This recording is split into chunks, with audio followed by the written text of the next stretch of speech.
I never imagined, even in my wildest dreams, my wife of 5 years, Eleanor, would feed a piece of mooncake to her pretty boy right in front of me. Here, try this lotus seed and salted egg yolk filling. I saved it especially for you. Eleanor delicately lifted a small piece and tenderly fed it to the intern, Daniel. Daniel's face flushed slightly, both shy and secretly pleased as he opened his mouth. The entire room fell silent in an instant. Countless eyes turned toward me, some filled with pity, others with mockery. Watching the drama unfold, I had become the biggest joke in the hall. I let out a cold smirk. In the next second, I reached out and wrapped my arm around the slender waist of my assistant, Isabella, beside me. Under her shocked gaze, I leaned down and kissed her right in front of everyone. The entire hall froze. Dead silence. If Eleanor's act of feeding the intern was like dropping a pebble into a still lake, then my kiss was a deep water bomb. Everyone was stunned, reeling from the explosion. Isabella's body stiffened instantly, her eyes wide in disbelief, too shocked to even struggle. Her lips were soft, carrying a faint sweetness of red wine. I didn't deepen the kiss, just a light, sealing brush of lips, a touch and release. But I didn't let go of the arm around her waist. I turned my head to look at Eleanor. The smile on her face had frozen solid, the hand holding the mooncake still suspended in midair. Her expression shifted from surprise to horror, finally, settling into furious disbelief. "Charles, have you lost your mind?" she screamed. Her voice shattered the false harmony of the banquet. The intern named Daniel turned pale with fear, his face ashen, standing there awkwardly like a child caught doing something wrong. I ignored Eleanor's furious outburst and simply looked at her calmly, like it's any different. My voice wasn't loud, but it reached her ears clear as day. Eleanor trembled with rage. Furious, she pointed at me, unable to form a single coherent sentence. The employees around us finally reacted. Whispers began to spread. Complicated glances darted back and forth between me, Eleanor, Isabella, and that intern. Brilliant. Absolutely brilliant. This has to be the best drama of the year, since the company was founded. I released Isabella. She seemed to snap out of her daze. Her face instantly flushed crimson. She lowered her head and stepped back half a pace to create distance. I could feel her body trembling faintly. "I'm sorry for taking advantage of you," I said softly to her. Isabella shook her head without a word, only pressing her lips tightly together. "Charles, you owe me an explanation today." Eleanor finally found her voice again, storming over to stand in front of me, her eyes blazing with fury. "An explanation?" I sneered. "And what exactly do you want explained? Or perhaps you should explain first. Feeding another man right in front of me. What was that supposed to mean? He's just a kid, a new intern. What's wrong with me looking after him a little?" Eleanor argued self-righteously. "A kid?" I repeated the word. My gaze shifted to the young man named Daniel. He looked barely over 20. Young, yes, but definitely not a clueless child. A fully grown man, who accepted being hand-fed by his married female boss, and showed not the slightest embarrassment at being cared for. Instead, there was a hint of ambiguous intimacy. "Director Eleanor, the way you take care of your subordinates is quite special, isn't it?" The sarcasm in my tone was unmistakable. "You're being ridiculous." Unable to out-argue me, Eleanor changed tactics. "You publicly kissed your assistant. Where does that leave my dignity? Where does that leave our marriage? When you were personally feeding him, did you once think about our dignity?" I countered. "Are the two things even comparable? How are they different?" I pressed harder. "Is it because my kiss was less skilled? Or because you're just better at feeding people?" The whispers around us grew louder. Several senior managers hurriedly stepped in to mediate. "President Charles, Director Eleanor, please calm down. It's Mid-Autumn Festival. Harmony brings prosperity. Harmony brings prosperity. Yes, yes. Whatever it is, talk it out at home behind closed doors. Don't let the staff see you like this." I looked at their fake, placating faces, and felt nothing but disgust for this banquet. There was no reason to stay any longer. "Isabella, take me home." I left those words behind, without sparing Eleanor another glance. I turned and walked away. "Charles, stop right there," Eleanor shouted after me. I ignored her completely, heading straight for the hall's main exit. Isabella hesitated for a moment, then hurried after me, helping me open the door. The moment we stepped outside, the noise behind us was cut off, and the world became peaceful again. In the underground parking garage, Isabella silently started the car. The atmosphere inside was suffocatingly heavy. I leaned back in the seat and closed my eyes, replaying the scene over and over in my mind. Eleanor's gentle, watery gaze. The shy yet smug expression on that intern's face. Every detail, stabbed into my heart like needles. 5 years of marriage. I asked myself, had I ever treated Eleanor poorly? From having nothing to building this company, she suffered alongside me, and I let her enjoy the rewards. The position of vice president, all household expenses, money sent to her parents. I never once said no. I thought we were partners who had been through thick and thin, a loving husband and wife. But tonight's scene was like a brutal slap that left me dizzy and reeling. It wasn't just looking after a subordinate. Those eyes, those gestures, overflowing with brazen intimacy. She had even forgotten I was sitting right there at the head table, right beside her. The car glided smoothly toward home. Isabella didn't say a word, only occasionally glancing at me through the rearview mirror, her eyes filled with worry. This assistant who had been with me for 3 years, always capable, always calm and composed, was rattled tonight as well, and rightly so. Any woman, suddenly, forcibly kissed by her boss in that situation, would lose her composure. I'm sorry, I said again. Boss. You don't need to apologize. Isabella finally spoke, her voice slightly hoarse. I know you had your reasons. I opened my eyes and looked out the window, neon lights streaking past in a blur. No matter the reason, I still took advantage of you. Isabella, do you need anything from me? She didn't dwell on the topic, instead asking something more practical. I appreciated her intelligence. She knew I didn't need comfort. I needed a solution. Investigate that intern, Daniel. My voice was ice cold. I want everything on him. The more detailed, the better. Family background, social connections, and exactly how he got into the company. Our hiring process has always been strict. An intern who receives that kind of special attention from Director Eleanor, there has to be something behind it. Yes, sir, Isabella replied decisively. Before work tomorrow, the report will be on your desk. The car pulled into the villa. I told Isabella to go home, and walked alone into the cold, empty house. Not long after, Eleanor's car roared into the driveway. She stormed out, her high heels clacking angrily against the ground. The moment she entered, she flung her handbag onto the sofa. Charles, well done. You really know how to humiliate me in public. She roared at me like an enraged lioness. I sat on the sofa, too lazy to even lift my eyes. Are you tired? Tired? I'm furious enough to die because of you. You are explaining this right now. What exactly is going on between you and that Isabella? Have you been cheating on me for a long time? Whatever is between me and her, wasn't it all forced by you? I finally looked up, staring at her coldly. You flirted with another man right in front of me, and expected me to smile and welcome it? I told you, he's just a kid. I treat him like a little brother. Little brother?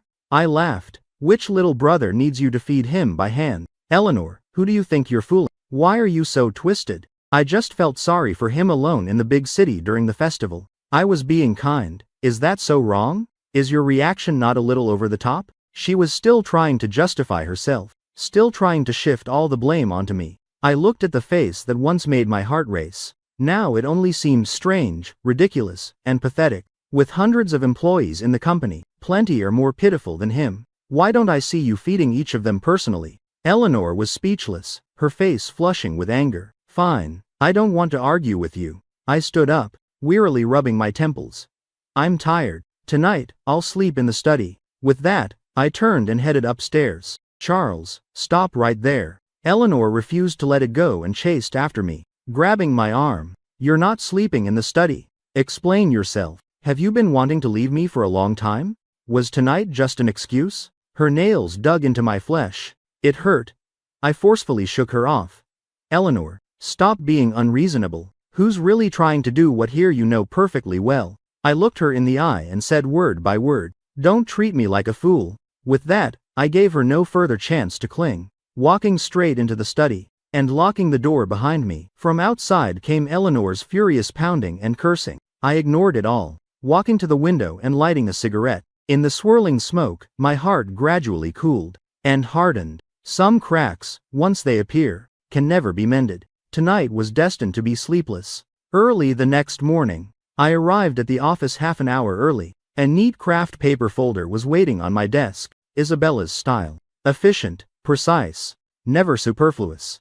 I opened the folder, pulling out the pages inside. The first page was Daniel's basic information. Daniel, 22 years old, fourth-year finance student at Haithon University, joined the company 3 months ago through campus recruitment, interning in the investment department. A clean record like a blank sheet of paper. I flipped straight to the last page. His family relations. Father, James Zhang. Mother, Grace Lee. The moment I saw the name James Zhang, my pupils contracted. I had heard that name before, many years ago. In Eleanor's old photo album, I had seen that name. He was her college boyfriend, her first love. In the photo, a young James Zhang and Eleanor embracing warmly, smiling radiantly. Eleanor had said he went abroad afterward, and they lost contact, so he hadn't just come back. He had a 2-year-old son, and that son was now in my company, being the little brother Eleanor doted on. I gripped the folder, feeling nothing but bitter irony. All that talk about pity, about treating him like a brother, pure nonsense. The person she was really caring for wasn't the intern Daniel, it was the lingering memory of her youth, the ridiculous longing for her old flame. I slammed the folder onto the desk, my chest heaving violently. A groundless rage surged to the top of my head. No wonder her eyes were so gentle when she looked at him. No wonder those intimate gestures. She was seeing someone else through Daniel. In her eyes, what was I, Charles? A husband who could be humiliated at will once he made it big. A tool to provide a foundation for her and her first love's son? Nausea rose from my stomach. I picked up the intercom and called Isabella. Have Daniel and his department head come to my office immediately. Yes, sir. I hung up, walked to the floor-to-ceiling window, staring at the bustling traffic below, trying to calm my emotions. Anger wouldn't solve anything. What I needed to do now was tear off this hypocritical mask. Soon there was a knock at the door. Come in. The door opened. Investment Department Director Wang led Daniel inside. Both looked nervous. President Charles, you wanted to see us? Director Wang asked cautiously. My gaze swept past him, settling on Daniel. Today he no longer had last night's shy demeanor, only clear tension and unease. Daniel, right? I began. Yes, sir. President Charles, he stammered. How do you like interning here? Settling in, okay? My tone was calm, giving nothing away. It's good, sir. Colleagues and leaders have all been very kind to me. Really? I drew out the word. Especially Director Eleanor, very kind, isn't she? Daniel's face went white as a sheet. Director Wang's expression changed instantly, cold sweat breaking out on his forehead. He was smart enough to realize this was no simple matter. President Charles, is there some misunderstanding? Misunderstanding? I picked up the folder from my desk and walked over to Daniel, patting his shoulder. It's good for a young person to be cared for at work, but some kinds of care aren't so easy to accept. I held the folder out in front of him. Your father's name is James Zhang, correct? Daniel glanced at the name on the document. His body jerked, unable to utter a word. Director Wang, standing beside him, was trembling, barely daring to breathe. I'm very curious. I stared into Daniel's eyes, asking slowly, when Director Eleanor brought you into the company, did she ever mention that she and I are married? Daniel's lips trembled. He couldn't get a single word out. The answer was obvious.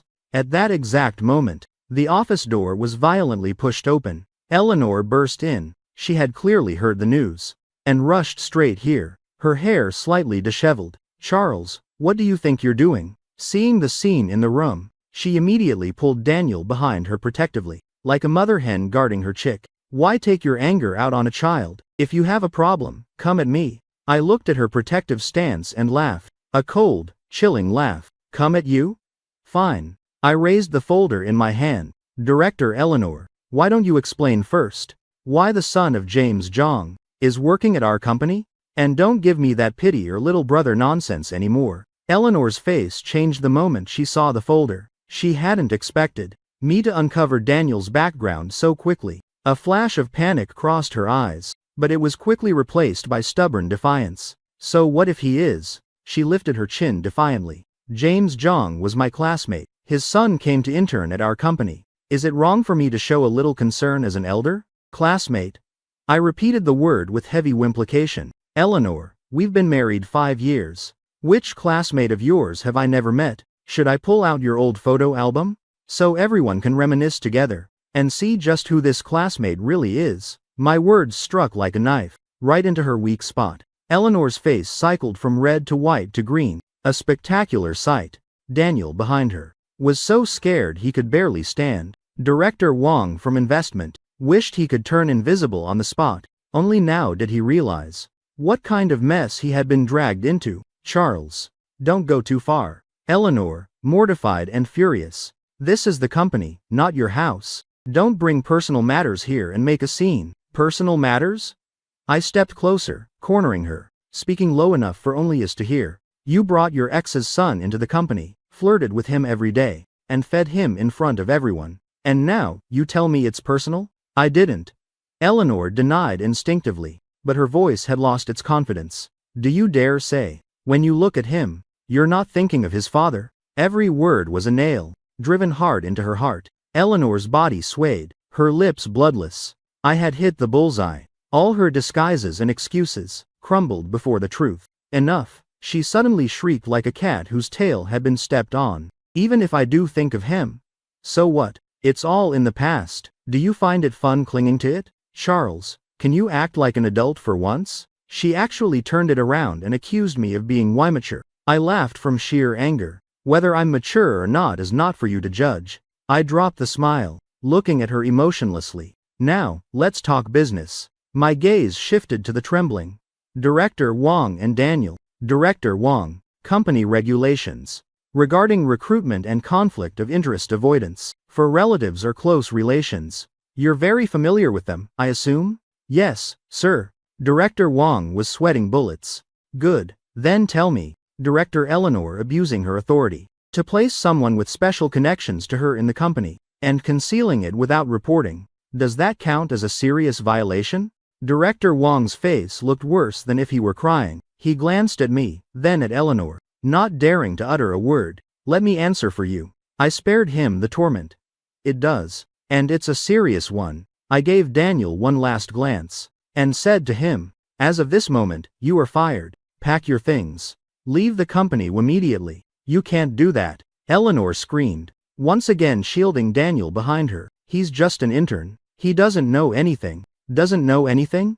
I sneered. He doesn't know that his father is the ex you can never forget? He doesn't know you two should have avoided any appearance of impropriety. Eleanor, are you insulting my intelligence? Or everyone's? Charles, my decision. You have no right to object. I cut her off, my tone carrying absolute authority. I am the president of this company. Here, I make the decisions. I turned to Director Wong, emphasizing every word. Director Wong, handle the termination personally. If you can't, then your director's chair can go to someone else. Director Wong shuddered, no longer daring to hesitate. He dragged the stunned Daniel out. Yes, sir, right away. Don't go. Eleanor tried to rush forward to stop them, but I grabbed her wrist tightly. Eleanor, don't make me despise you even more. My grip was strong, crushing her wrist painfully. She struggled, but couldn't break free. Only the two of us remained in the office, the air thick with tension. Charles,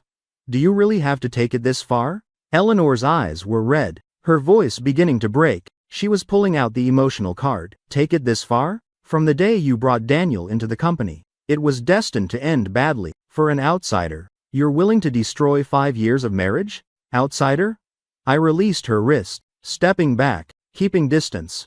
Now, between him and you, I'm the outsider, aren't I? That sentence completely shattered Eleanor's last defense. She stared at me in a daze, her lips moving soundlessly. You think I don't know what you're thinking? I continued. You believe the company was built together, that without you it would collapse, that my assets are tied to you, that I wouldn't dare turn against you. So you fear nothing, so you dare humiliate me like this. With every sentence, Eleanor's face grew paler. Eleanor, you were too confident. I walked back behind my desk and sat down, picking up the intercom to call legal. Send Attorney Liu to my office. Then I looked up, calmly meeting Eleanor's bloodless face. Company business is settled. Now, let's talk divorce. Divorce? Eleanor looked as if she'd heard the funniest joke in the world. First stunned, then letting out a bitter laugh. Charles, you're divorcing me? What gives you the right to divorce me? Her laughter was full of contempt and agitation. Just because I fed an intern a piece of mooncake? Just because he's my ex's son? You're ending our marriage over something so trivial? She marched up to my desk, hands slamming down on it, leaning forward, looking down at me arrogantly. Don't forget where this company came from. Back then, if my father hadn't put in $300,000 as startup capital, you'd still be working for someone else. Without me, there would be no Prosperity Group today. Everything you have, at least half, belongs to me. You want a divorce? Fine. Give me half the company. All the properties in your name. Stocks, cash, half of everything. Dare you? She was certain I wouldn't dare. She thought she had me by the throat. I looked at her flushed, agitated face, feeling only sorrow. So in her heart, all that remained between us was this: money, shares, assets, 5 years of so-called love, worthless in the face of profit. A knock sounded. Attorney Lou from legal entered. President Charles, you called for me? Attorney Lou, have a seat. I gestured to the chair opposite. Attorney Lou sensed the tense atmosphere and Eleanor's terrible expression, immediately realizing something was very wrong. But he asked nothing, simply sat down quietly. Charles, why did you call the lawyer? Trying to scare me? Eleanor folded her arms and laughed coldly. I'm not trying to scare you. I looked at her calmly. I'm serious. I turned to Attorney Lou. Attorney Lou, I want to divorce Miss Eleanor. Starting now, you will handle all asset division between us. Yes, sir. Attorney Lou's expression grew serious. He pushed up his glasses. President Charles, are you certain? This will cause major fluctuations in company shares. The impact on the company will be significant. I'm certain. My voice held no hesitation. Attorney Lou nodded, taking out his notebook and pen, entering work mode. Director Eleanor, since President Charles has proposed it, we can have a preliminary discussion regarding asset division intentions. According to marriage law, post-marital joint assets are, in principle, divided equally. Prosperity Group was established after your marriage, thus falls under joint assets. Equally. Keep dreaming. Eleanor cut Attorney Lou off, pointing at me, eyes burning with hatred. Charles, let me tell you, if you want a divorce, fine. I want 51% of Prosperity Group shares. I want absolute controlling rights. Otherwise I'll drag this out until death. She had lost her mind. For the sake of her ridiculous pride and revenge, she had completely lost all reason. Attorney Lou frowned, clearly shocked by Eleanor's outrageous demand. Director Eleanor, your request, I'm afraid, does not comply with legal regulations. I don't care about the law. This is what I deserve. Eleanor screamed hysterically. I was the one who helped him go from a penniless nobody to President Charles today. Now he wants to kick me to the curb. It's not that easy. I didn't argue with her, just watched her performance coldly, waiting until she tired herself out screaming. Only then did I speak slowly. Eleanor, have you forgotten? That $300,000 from your father back then was a loan to me, not an investment. Eleanor froze. I wrote him an IOU, in black and white. I continued, 3 years ago. I paid your father back $1 million, principal and interest. You knew that, didn't you? Eleanor's face changed. Of course, she knew. She had even complained at the time that I paid too much, that we were family, and didn't need to be so calculating. As for the company, my fingers lightly tapped the desk. The legal representative of Prosperity Group is me. All registered capital was personally invested by me. You have always been a senior executive, never a shareholder. Impossible. Eleanor screamed. The company charter clearly states, we are co-founders. Co-founder is just a title. It doesn't represent shares. I ruthlessly crushed her final illusion. If you don't believe me, have Attorney Lou pull the company registration documents and show you the shareholder list. From beginning to end, it has only my name. Eleanor was completely stunned. She looked at me as if seeing me for the first time. With eyes full of utter estrangement, she had always believed the company belonged to both of us. That she had equal say. She never imagined that from the very start, I had guarded against her, or more accurately against the family behind her. Charles, you've been scheming against me all along?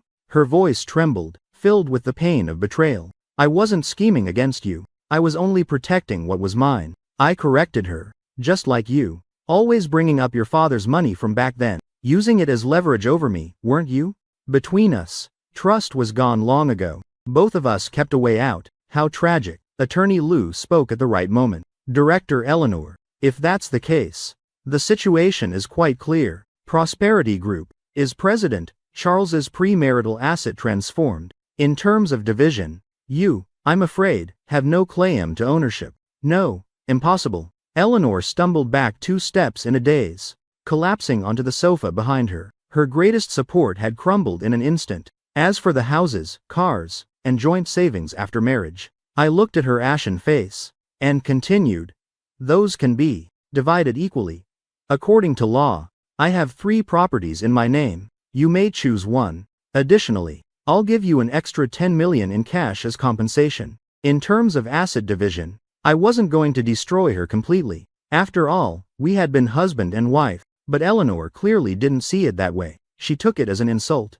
10 million? One house?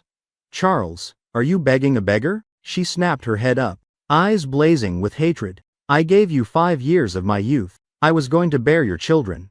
Oh, wait, I never even got the chance to have your child. Before you decided to throw me away, she suddenly brought up children. In 5 years of marriage, we never had kids. At first, the company was just starting. I was too busy. Later, when things stabilized, I brought it up a few times. She always said career came first. Didn't want to be tied down by family so soon. Now it became another weapon to attack me. Charles, I will never divorce you. She seemed to have made up her mind, a strange smile appearing on her face. I'll never let you and that little slut have your way. As long as I don't sign, you'll never be rid of me. We'll torture qualifying each other, and see who lasts longer. She had descended into shamelessness. I frowned. This was thornier than I had anticipated. Director Eleanor, if both parties cannot reach an agreement, President Charles can file for divorce in court. If the court determines the marriage has irretrievably broken down, they will grant the divorce. Attorney Lou reminded her. Broken down? Who says? Eleanor immediately retorted. Our marriage is perfectly fine. We attended the mid-autumn banquet together just yesterday, didn't we? Right. Darling? She deliberately used a sickeningly sweet voice to call me darling. The words made my stomach churn. This woman had completely lost it. I had no interest in wasting more words. Attorney Lou, from now on, you have full authority to handle this. My only requirement, divorce as quickly as possible. I can make reasonable concessions on assets. Charles. I stood up, grabbing my coat, ready to leave this suffocating office. Where are you going? Eleanor blocked the door. Do I need to report my whereabouts to you, Director Eleanor? I deliberately emphasized her title. You're going to see that vixen, aren't you? She glared at me. So what if I am? I provoked her on purpose. I'll kill you. Eleanor lunged at me like a madwoman, her nails raking toward my face. I dodged sideways, grabbing her wrist and pushing her away. She lost balance and fell hard to the floor. She sat there stunned, looking up at me, then suddenly burst into heart-wrenching sobs. Charles, how could you do this to me? How could you? She wailed and listed my crimes, as if I were the villain. Attorney Lou stood awkwardly to the side, not knowing what to do. I looked at her coldly, feeling not the slightest ripple in my heart. The deepest pain is when you feel nothing at all. That must be it. I stepped around her, opening the office door. Outside, Isabella stood with a worried expression. She had clearly heard the shouting, but without my order, she hadn't dared enter. Seeing me emerge, she let out a small breath of relief. Boss, are you all right? I'm fine. I straightened the collar Eleanor had wrinkled. Send a notice to the company. Effective today. Temporarily suspend all positions of Director Eleanor at the company. Her work will be temporarily taken over by you. This was like pulling the rug out from under her. Since she wanted to test my patience, I would make it so she couldn't stay at the company any longer. Yes, sir, Isabella replied immediately. Eleanor's crying in the room abruptly stopped. She stared at me in disbelief, as if she couldn't imagine I'd be so ruthless. I didn't look at her anymore. I led Isabella straight to the elevator. I knew this battle was just beginning. In the following days, the company fell into a strange calm. Eleanor didn't come to the office anymore. I had the legal department send the suspension notice directly, and the divorce agreement to her home. I heard that after receiving them, she smashed everything smashable in the house. She called me countless times. I didn't answer a single one. She started texting me. The content shifted from initial curses to threats, and finally to pleas. I read them all once, then deleted them without emotion. Isabella's workability was truly outstanding. In just a few short days, she had organized Eleanor's workload neatly and taken over smoothly, without causing any business disruptions. The staff in the investment department, especially Eleanor's former confidants, were initially a bit anxious and uneasy, but after witnessing Isabella's swift and decisive methods, and her professional skills far surpassing Eleanor's, they quickly submitted wholeheartedly. The entire company seemed to be gradually erasing Eleanor's influence. This made me breathe a sigh of relief. But in my heart, I didn't dare relax at all. I knew Eleanor too well. She was definitely not one to admit defeat easily. Her current silence must mean she was brewing a bigger storm. That afternoon, I was reviewing the quarterly financial report compiled by Isabella, when an unfamiliar number called. I casually picked up. Hello? Is this Charles? This is Aunt Zhang, Eleanor's mother. A shrill female voice came from the other end. My mother-in-law, the woman who had looked down on me from the first day I met Eleanor. Do you need something, Aunt? My voice was very calm. Need something? Of course I do. Let me ask you, why are you demanding a divorce from my Eleanor? What did she do wrong? You heartless bastard. As soon as the call connected, she unleashed a torrent of abuse. Charles, let me tell you, back then, if my Eleanor hadn't been blind enough to fall for you, you'd still be hauling bricks on a construction site. Now that you've got money, and think you're hot stuff, you want to kick my Eleanor to the curb? Let me tell you, no way. It was the same old script again, as if everything I had today was bestowed by the Liu family. Aunt, this is between me and Eleanor. I think it's better if we handle it ourselves. I said patiently. Handle it yourselves? If you could handle it properly, my Eleanor wouldn't be crying at home every day, wouldn't have wasted away to nothing. Her voice suddenly rose sharply. Let me tell you, you owe me an answer today, or I won't let you off easy. What kind of answer do you want? You come home right now and apologize to Eleanor. Tear up that divorce paper for me, then transfer half the company's shares to Eleanor's name. You see, my Eleanor might consider forgiving you. I was amused by her brazen audacity. Aunt, are you dreaming? What's with that attitude? Charles, don't refuse a toast, only to drink a forfeit. Do you believe I'll go to your company tomorrow and raise hell? Let everyone see what kind of ungrateful wolf you are. You modern-day Chen Shimei, betraying those who helped you. She started her shrewish rant. This was the usual tactic of that mother-daughter duo. Cry, make a scene, threaten suicide. In the past, for Eleanor's sake, for family harmony, I'd tolerated it time and again, but now, I didn't want to anymore. Do as you please. I coldly spat out 2 words, then hung up abruptly, and blacklisted the number for good measure. I knew trouble was coming. Sure enough, the next morning, the front desk called up, saying a woman claiming to be my mother-in-law was causing a scene in the lobby with a few others, demanding to see me. I rubbed my temples, and said to Isabella on the line, have security escort them out. If they won't go, call the police. Sir, won't that blow things up? Isabella sounded a bit worried. That's exactly what I want to blow it up. My voice was icy. Only by making it big can we resolve it once and for all. I want everyone to see the true faces of that mother and daughter. I want to see, when their unreasonable tyranny is exposed to the public, whether Eleanor will still have the face to play the victim abandoned by her heartless husband. In her social circle, Isabella was silent for a few seconds, then understood my intent. Yes, sir, I'll handle it right away. I hung up and walked to the floor-to-ceiling window, looking down below. Soon, I saw several security guards surrounding a middle-aged woman throwing a tantrum on the ground, with a few relatives beside her, pointing and gesturing wildly, attracting a crowd of onlookers. My mother-in-law didn't disappoint. She sat sprawled on the floor, slapping her thighs, wailing dramatically, there's no justice. The son-in-law gets rich and dumps his wife. My daughter suffered so much for him, endured so much hardship. Now that he's got wings, he finds a mistress, and wants to kick my daughter out. Come see this ungrateful bastard, betraying those who helped him. Her performance was even more polished than Eleanor's. The clueless crowd started pointing at our company building, some even pulling out phones to record. Isabella handled it decisively. After security's persuasion failed, she immediately called the police. The cops arrived quickly, after a brief inquiry, prepared to take my mother-in-law's group away, but she refused to go, clinging to a lobby pillar for dear life, her mouth spewing non-stop curses. In the end, the officers had to forcibly carry her out and stuff her into the police car. The chaotic farce came to an end.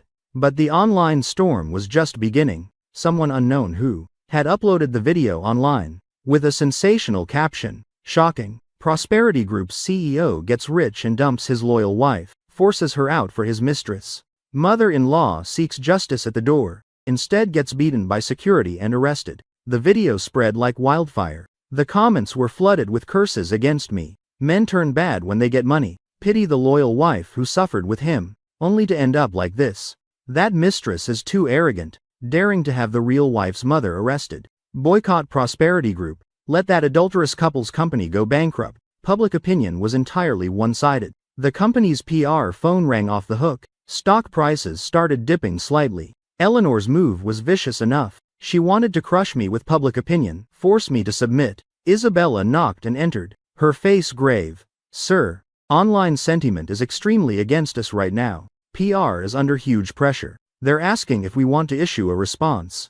"No need," I waved it off. But issuing one now would just be seen as excuses. That create, adding fuel to the fire. I looked at the harsh comments on my computer screen, my eyes unusually calm. Let her stir things up, the bigger, the better. The higher she jumps, the harder she'll fall. "Isabella, so we're doing nothing?"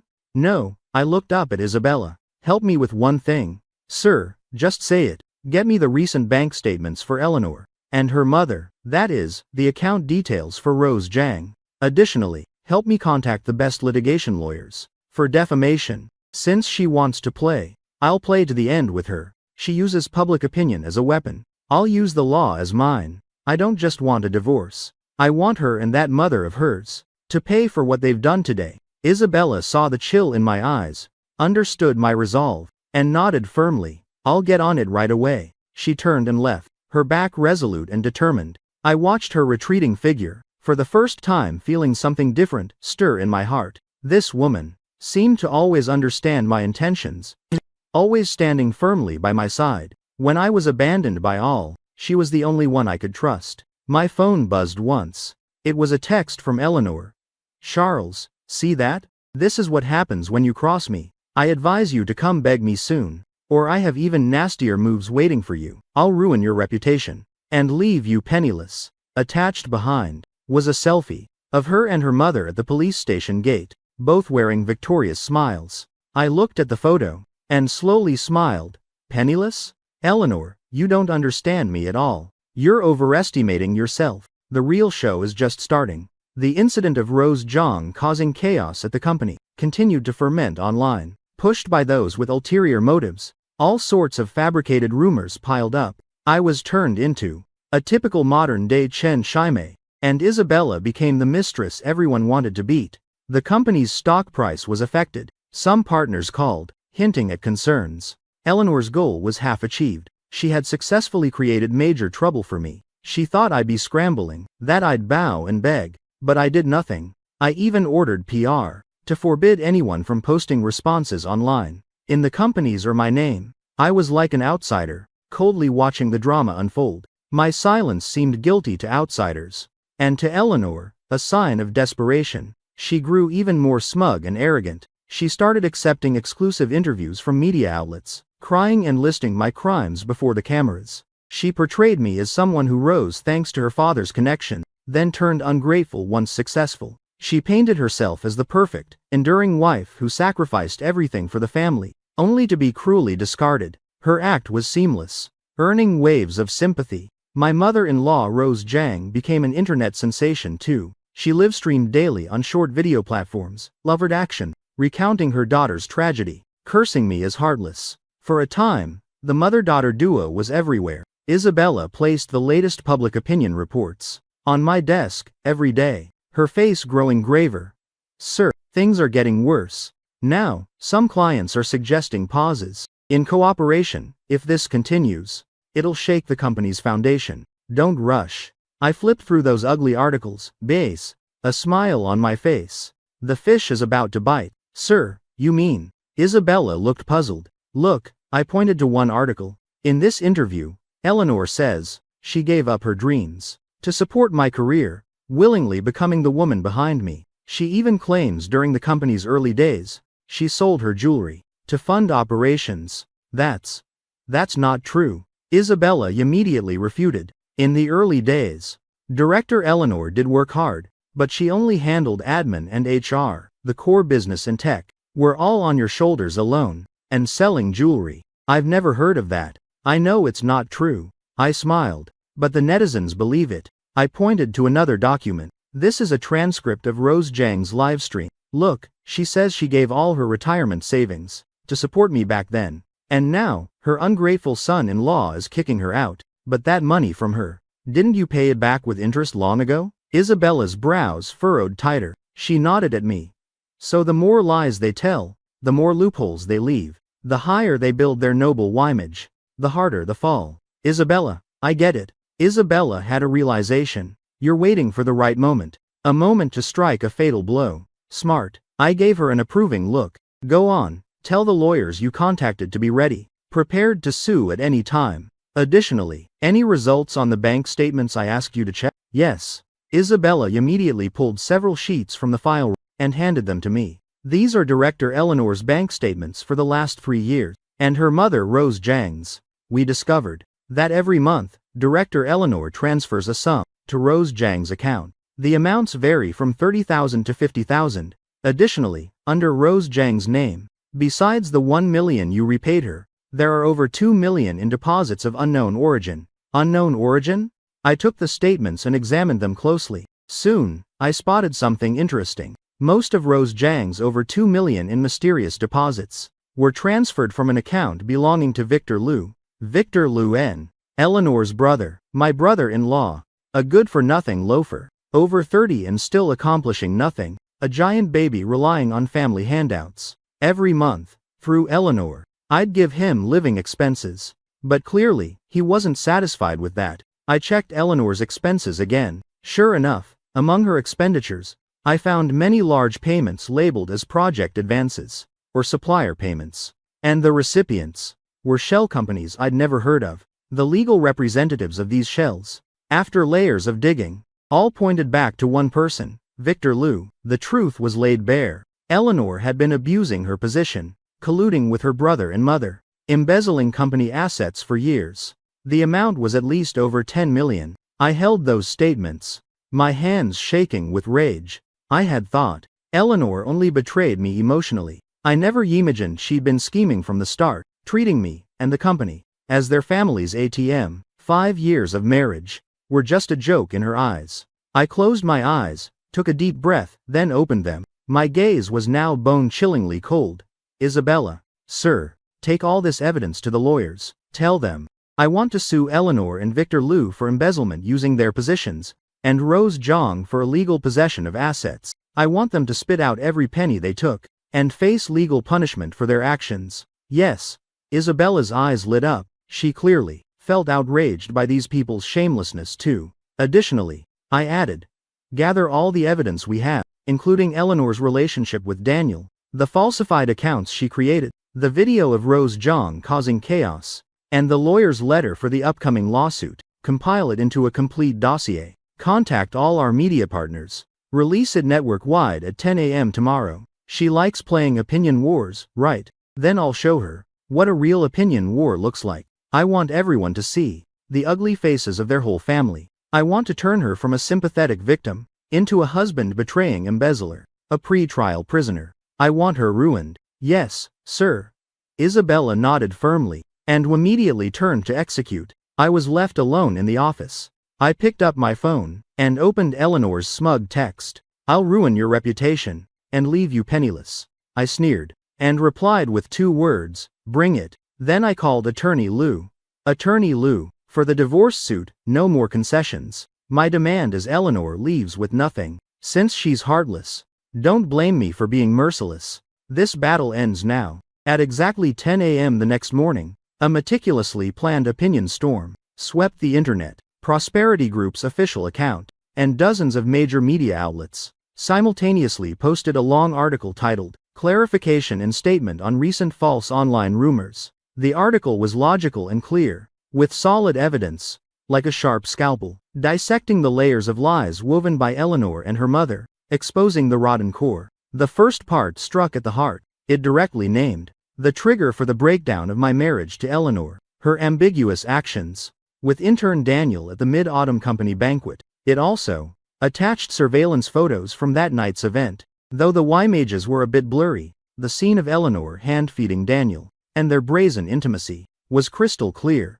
More importantly, Daniel's background was attached afterward. Father, James Jong, Eleanor's college first love. This revelation exploded online. All the netizens who had sympathized with Eleanor, as a victim of a mistress, suddenly felt like fools being led by the nose. Holy crap, plot twist. So the wife cheated first, and with her ex's son. This relationship is too messed up. No wonder President Charles kissed someone else. He was grossed out and retaliated on the spot. I called President Charles a scumbag before sorry. Who could tolerate this?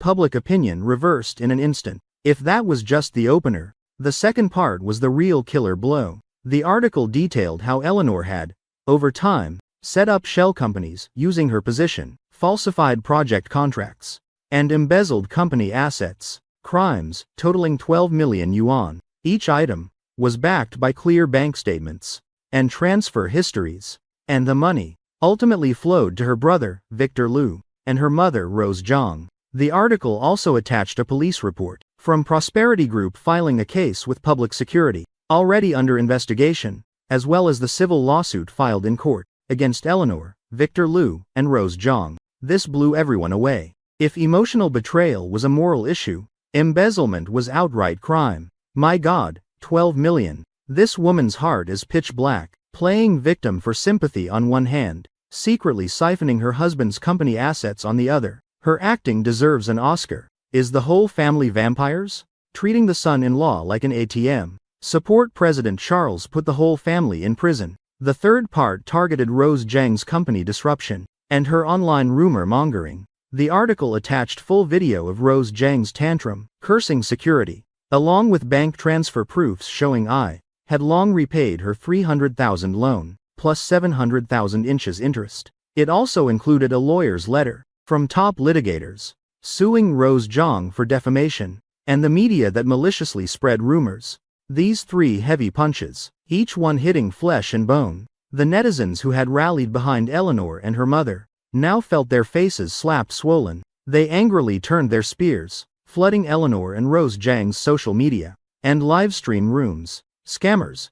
Give back my sympathy. Spit out the embezzled money and go to jail. I've seen shameless people, but never a whole family this shameless. Curses and criticisms drowned them like a tide. Eleanor's social accounts fell instantly, forced to disable comments. Rose Zhang's livestream barely started before the screen was spammed with scammers, get out, breaking her down. She shut it down in humiliation after minutes. When the wall falls, everyone pushes. The media that hyped them before now distanced themselves, even posting articles condemning their deceit. A opinion feast they stirred up themselves ended up biting them back in the most miserable way. I sat in my office, calmly watching it all. Isabella stood beside me, her face showing satisfaction.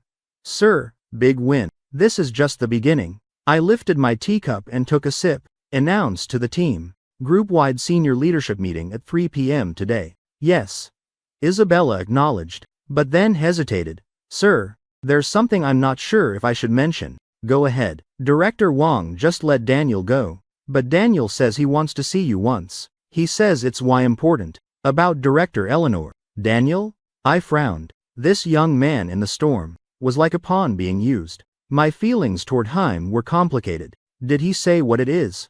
No, just that it's crucial. He'll only tell you in person. Isabella, bring him up. I pondered for a moment and decided to meet him. Who knows? He might bring some unexpected surprise. Half an hour later, Daniel was brought into my office. Compared to our last meeting, he looked much more haggard and uneasy, with a hint of guilt on his face. President Charles.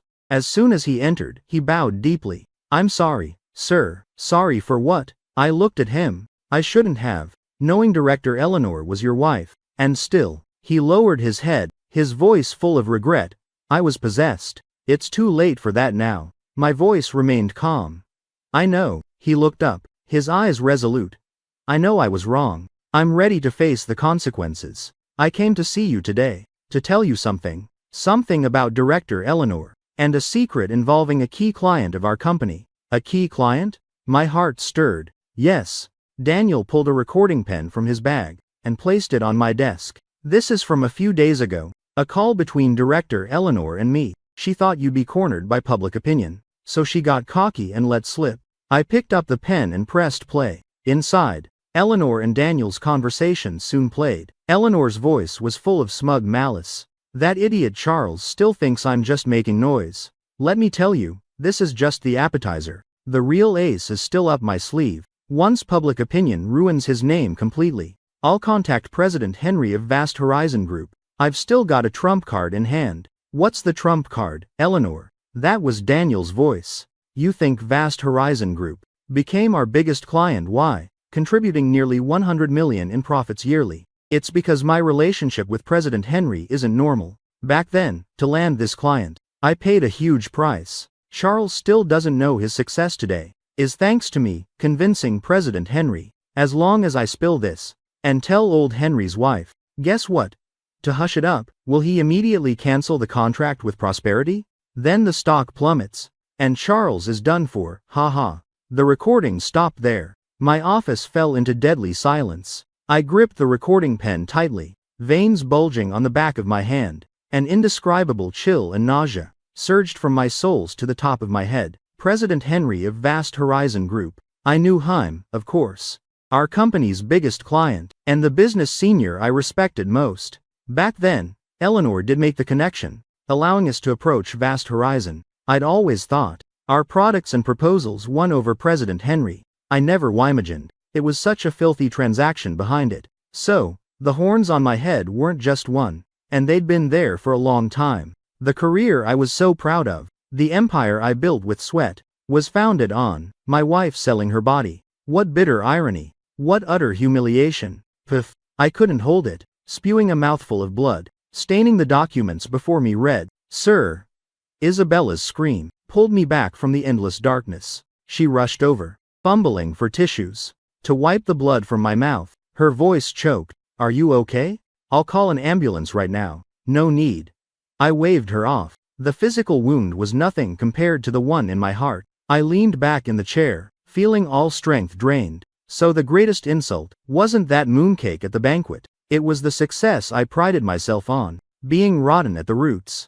I thought I'd built everything from nothing, created a business empire. Turns out it was a joke. A pathetic man relying on his wife's body sales for orders. Daniel stood aside, his face pale with fear, hands and feet flailing. President Charles, I didn't mean. President Charles, I didn't mean. I didn't look at him, just stared at the black recording pen on the desk. That pen was like Pandora's box, releasing the most vicious secret, crushing my last shred of pride. Isabella saw my worsening color and grabbed the phone without a word. I caught her hand. I'm fine. I looked at her, saying word by word, I won't die. My voice was hoarse, like sandpaper scraping. Isabella, help me up. Isabella hesitated, then supported me from the chair. I stood straight, though my legs still trembled slightly. I walked to Daniel. He backed away in fear. President Charles, I gave you this recording to atone. I asked him.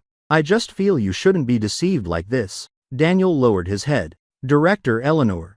She's terrifying. Yes, she's very terrifying. I murmured, as if to myself. I looked at the young man before me, my heart a mix of emotions. He helped me learn this cruel truth, but he also started this betrayal with Eleanor. Are there backups of this recording? No. No more. Just this one. I nodded, pulled a checkbook from my vest pocket, signed a 100,000 yuan check and handed it to him. Take this and leave the city. Never come back, and never contact Eleanor again. Daniel froze, not taking it. President Charles, I don't want money. This isn't a reward. I stuffed the check into his hand. This is hush money. I don't want to hear a word about this anywhere else. Understand? My gaze made him shiver. He shuddered and nodded vigorously. I understand, President Charles. I won't say anything. Get out. I waved him off, like shooing a fly. Daniel fled my office in panic, check in hand. As if granted amnesty, the office door closed, shutting out everything. I couldn't support my body anymore, and collapsed onto the sofa. Isabella poured a glass of warm water and offered it. Sir, have some water. I didn't take it. just stared blankly ahead. Isabella. Do you think I'm a total failure? Isabella was silent. She didn't know how to respond. I thought I had everything: career, family. Turns out it was all fake. I thought I gave her the best life, and she'd be content. But she betrayed me from the start, schemed against me. Everything I built with effort was just a sandcastle, built on filthy deals. I spoke word by word, like accusing, like mocking myself. By the end, I laughed out loud, the laughter growing louder, more desolate, laughing until tears flowed. A man decisive in business, who never admitted defeat, now cried uncontrollably like a child. Isabella didn't console me, she just stood quietly beside me, silently offering tissues. When my emotions steadied a bit, she softly spoke. Sir, this isn't your fault. The career is what you built with your own hands. Even without Vast Horizon Group, with your ability, Prosperity Group would succeed anyway. It's just a matter of time. You're not a failure. The failure is Eleanor. She doesn't deserve your success, nor your feelings. Her words flowed like warm water into my frozen heart. I looked up at her. Her eyes held no pity, only firmness and trust. Thank you, Isabella. You're my boss. She replied simply. Right, she was my assistant. In my most wretched, disheveled moment, she still stood by me. I wiped my tears and stood again. Announce. This afternoon's meeting proceeds as planned. Sir, your health. I'm fine. My voice regained its usual calm and resolve. The sky won't fall. Eleanor thinks this trump card can destroy me. She's wrong. It only makes me stronger. I won't be defeated by this. I'll personally erase this stain from my career. Erase it completely. I want Vast Horizon Group to vanish forever from my client list. Even if it means the company will suffer heavy losses. Even if it means a significant chunk of my personal wealth will evaporate. I won't regret it. What I need is a clean commercial empire. An empire that truly belongs solely to me, Charles. 3 p.m. The group's senior leadership meeting began right on time. When I stepped into the conference room, everyone stood up at once. Their eyes held both reverence and a hint of scrutiny. They had all seen the online storm. They wanted to know how I, the CEO who had just weathered a colossal crisis, would make my next move. I walked to the head of the table and sat down, my gaze sweeping across every face in the room. I'm sure everyone already knows what happened this morning. I cut straight to the point. The room fell deathly silent. I've made the family shame public entertainment. I gave a self-mocking laugh, then instantly turned serious. But personal matters are personal, and business is business. I called you all here today to announce one major decision. Everyone held their breath. Effective immediately, Prosperity Group will unilaterally terminate all cooperation with Vast Horizon Group. My words exploded in the room like a heavy bomb. Shock spread across every face. President Charles, no, this can't be. The CFO was the first to jump up. Vast Horizon is our biggest client. They account for nearly 30% of our annual profits. The moment we cut ties, our stock price will plummet. Cash flow will face severe problems. Exactly. President Charles, please reconsider. The marketing director was panicking too. We've always had a great relationship with Vast Horizon. Why end it so suddenly? Did President Henry misunderstand something? There is no misunderstanding. I cut them off. This is my decision, but why? There is no why. My tone allowed no doubt. I only want results. Starting tomorrow, I don't want to see the 4 words Vast Horizon Group on any company report again. President Charles, anyone who disagrees can submit their resignation right now. I swept a cold gaze across the room. Silence fell instantly. Everyone was stunned into submission by my iron resolve. They didn't understand why I would do something so insane, cutting off my own arm. But I knew I had no choice. I could not tolerate my life's work being tainted by any achievement that wasn't truly mine, especially not in such a humiliating way. Meeting adjourned. I left those 2 words behind, stood up, and walked out, leaving a room full of bewildered senior executives, staring blankly at one another. I knew this decision would bring excruciating pain to the company, but short, sharp pain is better than prolonged agony. I wanted to prove to everyone, and to myself, that without anyone, Charles could still make it. Without Vast Horizon, my Prosperity Group would survive, and thrive, even more. The decision to sever ties with Vast Horizon caused massive internal upheaval. The next day, the moment the stock market opened, Prosperity Group's shares nosedived without breaks. In less than half an hour, it hit the lower limit. The market was filled with wails. All sorts of rumors and negative analyses spread like wildfire. Many believed prosperity had offended its biggest backer. And combined with the founder's family scandal, the company was on the verge of bankruptcy. The company phones were ringing off the hook, investors calling to check the situation, suppliers demanding payment, even rivals trying to take advantage, lowballing offers for our core assets. The entire company was shrouded in an atmosphere of impending storm. Senior executives were frantic with worry. Employees were terrified and confused. Only Isabella and I stood like twin anchors, both calmly handling every task in perfect order. Sir, here's the latest stock trend chart. We've hit the lower limit 3 days in a row. Isabella placed a report on my desk, her voice tinged with concern. If this continues, we could face forced delisting risks. I know. I stared at the plummeting red line, my expression unchanged. Any reaction from the board? The major shareholders have banded together, demanding an emergency board meeting. They want you to give a reasonable explanation for this strategic blunder. As expected, I gave a cold laugh. Back when I needed capital most, every one of them stood by and watched. Now that the company is listed, they swoop in to pick the peaches, sitting pretty as board members. Normally, they sing my praises, but the moment there's trouble, they jump up to drag me down. Tell them, the emergency board meeting is scheduled for 9 a.m. the day after tomorrow. Sir, do you have a plan?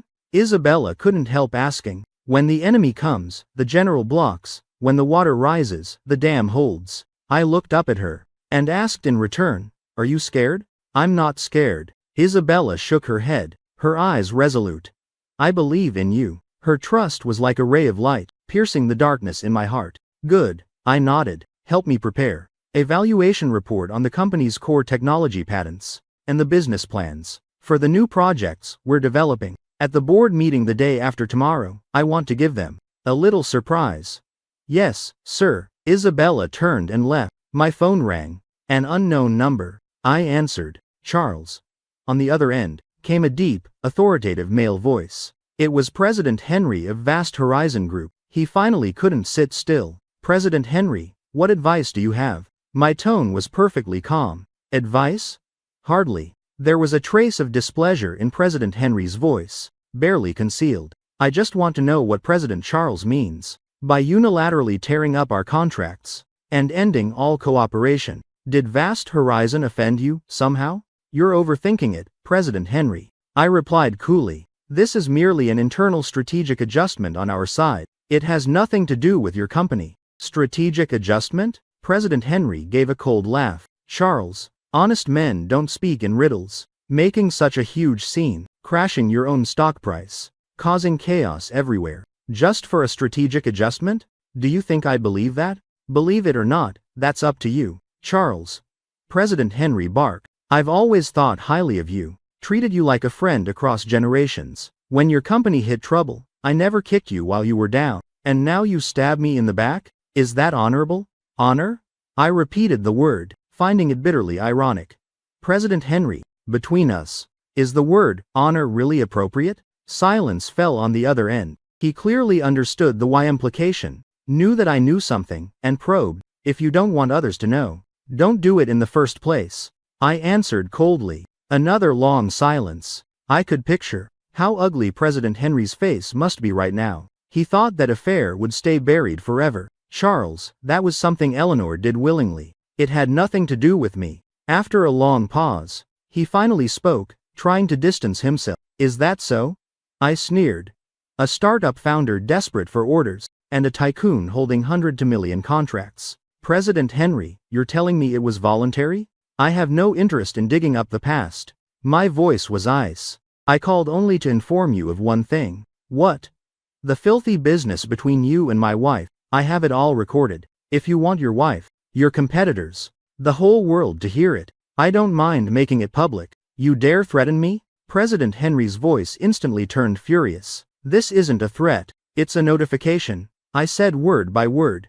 From now on, you walk your path, I'll cross my bridge. We owe each other nothing, and we'd best never meet again. Otherwise, I can't guarantee that recording won't accidentally leak. I hung up without giving him another word. I knew President Henry wouldn't gamble with his status and reputation. Once the scandal broke, he'd lose far more than one partnership. This matter was closed. I let out a long, relieved breath, feeling the massive stone on my heart finally lifted. The price was steep, but worth it. 2 days later, the emergency board meeting of Prosperity Group. The atmosphere in the conference room was heavy. The leading shareholders, headed by Director Wang, the second largest shareholder, all wore dark expressions. I walked in. Every eye turned to me. President Charles, you finally showed up. Director Wang opened with sarcasm.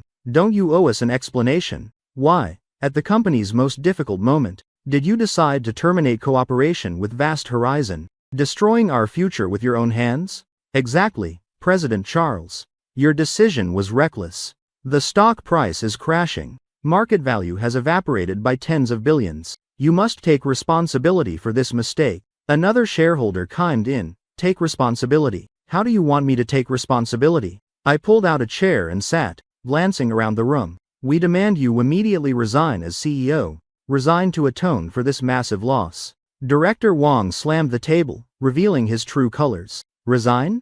I smiled. Director Wang, have you forgotten that I am the largest shareholder in this company? Whoever I want as CEO will be CEO. You're the largest shareholder, true, but you can't act like a dictator, driving the company into an abyss.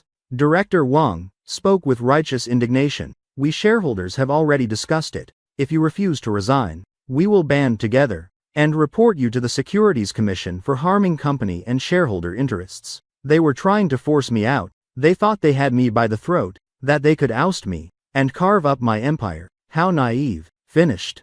I waited until they were done venting, then spoke slowly. I signaled Isabella to distribute the prepared documents to every shareholder present. Before forcing me to resign, why don't you take a look at these first? The shareholders flipped through the files, half believing, half doubting. The first page was the patent certificate for the company's latest AI chip, Celestial Script. The second page was the autonomous driving system, built on the Celestial Script chip, with preliminary cooperation agreements already reached with 3 top domestic automakers. The third page was the new energy battery project the company had secretly developed for 3 years. Its energy density surpassed every comparable product on the market. Once mass-produced, it would upend the entire industry. Page after page, project after project, each one capable of shaking the capital markets. Each patent worth a fortune. In the conference room, all that remained was the increasingly heavy breathing of the shareholders and the rustle of turning pages. Their expressions shifted from initial disdain to shock, then to wild joy and greed. Finally, they understood why I dared abandon Vast Horizon, because I held even bigger trump cards. Gentlemen, I broke the silence. That little profit from Vast Horizon, compared to these projects, which side weighs more? I'm sure you can judge for yourselves. I let go of Vast Horizon, so the company could shed its burdens, travel light, and embrace a far greater future. Now, do you still think I should resign? I leaned back in my chair, watching them leisurely. Director Wang's face alternated between green and white, utterly humiliated. He never dreamed I had so many hidden moves. His fantasy of seizing power shattered instantly. PR President Charles, we only wanted what was best for the company. Afraid that you...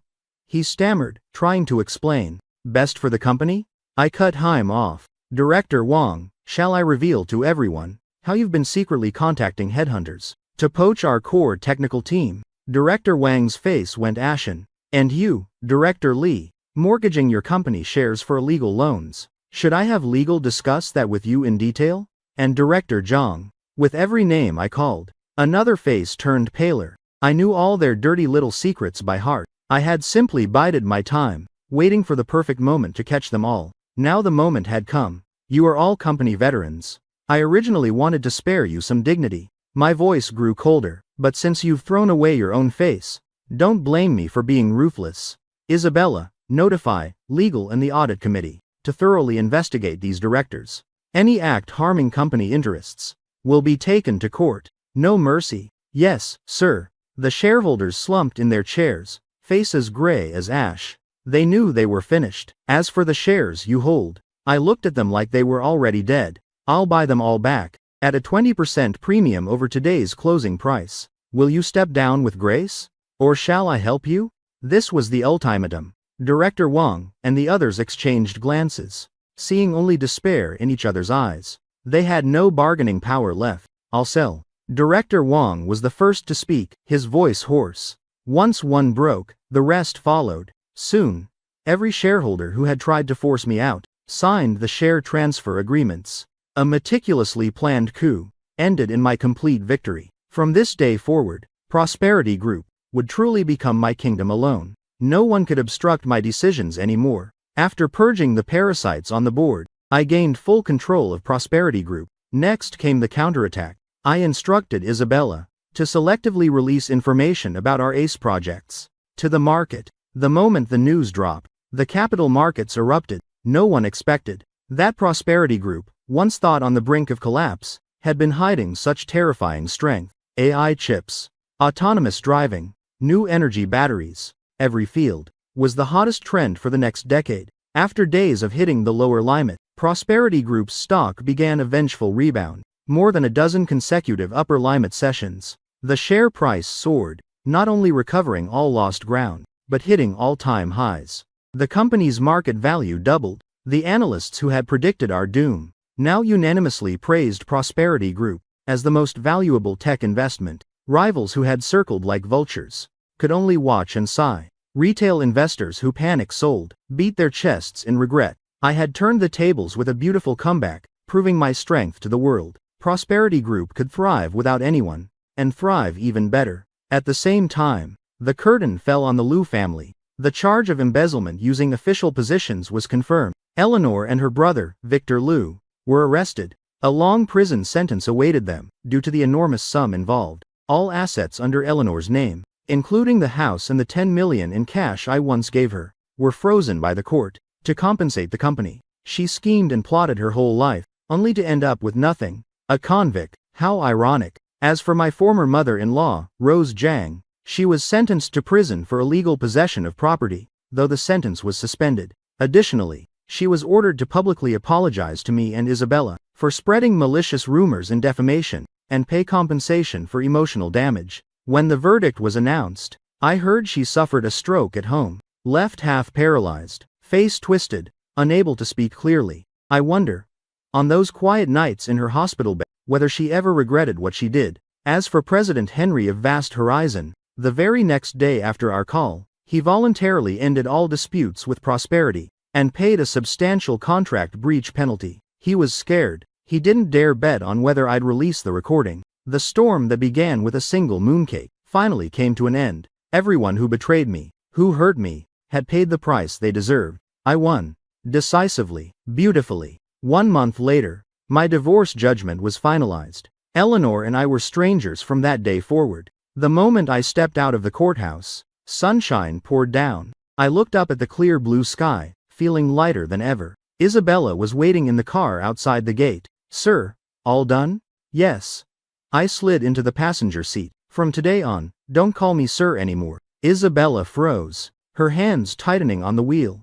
"Then what should I call you?" I turned to look at her. Sunlight streamed through the window, gilding her delicate profile in soft gold. Through this whole ordeal, she had stood with me in my darkest hours, fought back with me, stood at the summit with me. Our relationship had long transcended boss and assistant. Call me Charles. Our relationship passed that line a long time ago. Call me Charles. Isabella's cheeks flushed pink, like ripe apples. She said nothing, only nodded slightly. The car started, merging smoothly into traffic. "Where to?" she asked. "Back to the office." "Not today." I shook my head. "Today we're celebrating. Celebrating my rebirth. And celebrating that I have you by my side." I didn't say the second half out loud, but we both understood. "Okay." Isabella smiled, her smile as bright and warm as the sun. I took her to a newly opened French restaurant. We chose a table by the window, overlooking the city lights at night. "Charles." Isabella raised her glass. "Congratulations." "No, I should be thanking you." I clinked my glass gently against hers. "Isabella, thank you for always standing by me." "You." Her gaze flickered away, as if she wanted to say something, but stopped. "What is it?" "Nothing." She shook her head, took a sip of wine, as if steeling herself. A moment later, she seemed to make up her mind, looked up at me earnestly. "Charles, There's something I've kept from you all this time. What? Seeing her serious expression, my heart tightened. Do you remember why I dared to cut ties with vast horizon? Because I had the celestial script chip, the new energy battery, those ultimate trump card. Yes. Have you ever wondered why those world-leading projects, representing the future itself, ended up at Prosperity Group? I was stunned. I had always assumed they were developed in-house by our technical team under my leadership, though I'd been amazed by the team's creativity. I never questioned their origin. Are you saying we didn't develop them ourselves? Yes. And no. Isabella's eyes grew complicated. The core technology of those projects, the frameworks and theoretical foundations, actually all came from one person. Who? My father. My mind went blank for a second. Your father? Yes. Isabella nodded, and began telling me a story I had never known. My father was a scientist, devoted his entire life to artificial intelligence and new energy research. Those projects were his life's work. 3 years ago, he passed away from overwork. Before he died, he entrusted all his research materials to me, but I was just a fresh graduate, with only theoretical knowledge, completely unable to turn those grand ideas into reality. I needed a platform, a leader with ability, with vision and integrity I could trust. So, I came to Prosperity Group, came to your side. I took the role of an ordinary assistant, silently observed you, tested you, and gradually integrated my father's achievements into the company's R&D projects. I listened in stunned silence, unable to utter a word. I had always thought Isabella was simply an exceptionally capable assistant. I never imagined she carried such an enormous secret. When she came to me, so I was the one chosen, the one tested. Why tell me only now? I finally managed to ask. Because you passed the test. Isabella looked at me, her eyes shining. At the company's darkest hour, you didn't compromise. You cut off your own arm, severed that filthy partnership yourself. You proved you are a businessman with principles, with backbone. You are worthy of my father's legacy, and capable of leading it to an even brighter future. So that kiss at the mid-autumn banquet, I suddenly realized, was unexpected but also genuine feeling. Isabella blushed. I'd already fallen for you, long before that. I looked at her, 1,000 emotions swirling inside, shock, gratitude, and a trace of fear at what might have been. If I had compromised with President Henry back then, if I had swallowed the humiliation, I wouldn't have just lost Isabella, I would have lost Prosperity Group's entire future. Isabella. I reached out and took her hand. Her hand was cool, slightly trembling. I had so much to say, but in the end it became one sentence. From now on, let me protect you and your father's dream. Tears welled in Isabella's eyes. She nodded hard. Outside the window, city lights glittered, stars sparkled above. I knew our story was only just beginning. 1 year later, Mid-Autumn Festival, the rooftop garden of Prosperity Group headquarters, had been transformed into an intimate celebration. Gone was last year's lavish, hypocritical banquet, full of scheming. This year I invited only a few dozen senior executives, and our most critical technical staff, along with their families. Everyone gathered around barbecues, drinking beer, chatting. The atmosphere relaxed and joyful. In the past year, Prosperity Group had written a legend in business history. The celestial script chip entered mass production, breaking foreign technological blockades, becoming the most sought-after product by global tech giants. Cars equipped with our autonomous driving systems now roamed streets across the country, and our new energy batteries, with unmatched performance and safety, had completely overturned the industry. The company's market value surpassed $1 trillion. Charles had gone from an ordinary private entrepreneur to a globally watched tech titan in one leap, and behind all of this stood one person's unwavering support. I turned and looked at Isabella, laughing happily with several female colleagues nearby. Tonight she wore a pale yellow dress, long hair cascading over her shoulders, light, refined makeup, so beautiful under the lights that I couldn't look away. She was no longer my assistant. After the board restructuring, ignoring all gossip, I appointed her Chief Technology Officer of Prosperity Group, fully in charge of all R&D projects. At first, some resisted, but when Isabella used her profound knowledge and extraordinary vision to lead the team past one technical hurdle after another, everyone was convinced. She earned respect with pure strength. Now, she was Prosperity's recognized tech goddess, the idol of countless young engineers. As if sensing my gaze, Isabella turned and gave me a sweet smile. I smiled back. "What are you staring at?" She walked over, handing me a beer. "Can't I look at my wife?" I took the bottle, and naturally slipped an arm around her waist. We had registered our marriage 6 months ago. The wedding was simple, only closest family and friends. Isabella's cheeks pink. She gave me a playful glare. So many people around. Afraid of what? I leaned close to her ear and whispered, "They're all used to it by now." Indeed, the whole company knew. Their president, Charles, was a certified wife-obsessed fool. Isabella gently leaned against my shoulder, gazing at the dazzling city nightscape. Charles, gazing. "Do you remember this day last year?" she asked softly. How could I forget? I took a sip of beer, my eyes growing distant. This day last year, my life hit rock bottom. Betrayal, humiliation, abandonment by the world. I thought my world was ending, but it was also from that day that my life truly began. If it weren't for that mooncake, maybe we'd still just be boss and assistant, Isabella. So sometimes I even think, should I thank Eleanor? Don't. I cut her off instantly, face twisting in disgust. Even saying her name brings bad luck. Isabella laughed at my expression. Fine, no more mentioning her. As for Eleanor's fate, I heard from Attorney Lou. She behaved poorly in prison, repeated violations, had her sentence extended. Her brother Victor couldn't endure prison life, and lost his mind. Their mother Rose remained bedridden after the stroke, unable to care for herself. Relatives took turns for a few months, then lost patience, and dumped her in the worst nursing home. The whole family met a miserable end. I felt nothing about it. Those who deserve pity always have something hateful about them. Their fate today was entirely self-inflicted. By the way, Isabella suddenly sat up straight, a mysterious look on her face. There's something I want to tell you. What? Close your eyes first. Though puzzled, I obediently closed them. I felt soft hands cover mine. Then something small and cool was placed in my palm. You can open them now. I opened my eyes and looked down. In my hand lay a tiny pregnancy test stick, showing 2 clear red lines. My mind blanked for several seconds. I whipped my head up, staring at Isabella in disbelief.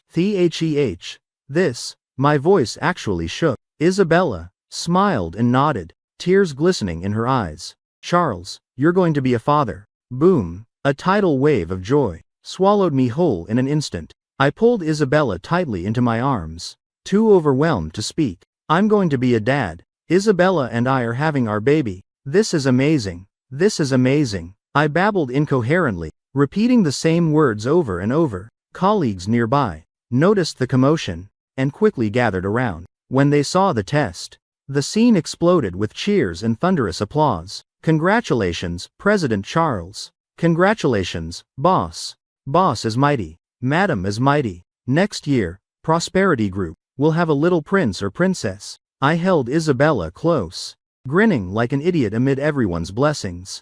I felt that at this moment, my life was truly complete. A career I loved, a wife I adored, and a child on the way. What more could a man ask for? I lowered my head and pressed a deep kiss to Isabella's forehead. Thank you, for never abandoning me in my darkest hour, for bringing light into my life, for bringing hope, for giving me a complete family. Isabella said nothing, only buried her face in my chest, smiling with pure happiness.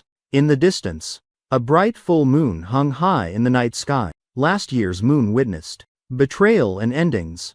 This year's moon witnesses rebirth and fulfillment.